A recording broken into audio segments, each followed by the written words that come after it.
Sosok Esa, siswa yatim di Blitar viral minta antar les polisi, juara 1 lomba lari.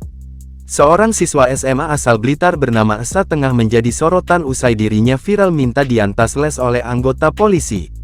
Adapun hal itu ia lakukan lantaran dirinya rindu dengan mendiang sang ayah yang telah berpulang pada Februari tahun 2024 lalu. Esa pun kini tinggal bersama kakek dan neneknya di Blitar. Melansir akun Instagram @blitarkota polisi, tampak Esa diantarkan pulang ke rumahnya oleh Ibda Supriyadi. Sang kakek bercerita bahwa cucunya tersebut kerap meraih juara 1 dalam lomba lari.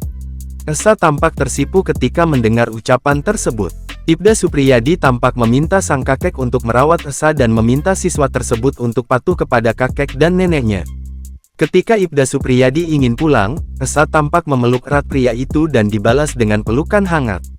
Sebelumnya, Esa menjelaskan bahwa sang ayah merupakan prajurit TNI dan telah berpulang pada bulan Februari tahun 2024 lalu. Sementara, dikatakan bahwa sang ibu tak mengurusinya sejak ia lahir. Ia pun kini harus ikut pindah bersama kakek dan neneknya di Blitar. Usai sepeninggalan sang ayah, Esa yang merasa rindu diantar les sekolah pun meminta tolong pada Polres Blitar Kota. Kini, video yang diunggah dalam akun Instagram @blitarkotapolis.official pada Jumat tanggal 5 Oktober tahun 2024 itu pun viral dan telah diunggah ulang dalam banyak akun di media sosial. Warganet yang merasa iba kepada Esa pun lantas ramai memberikan komentar.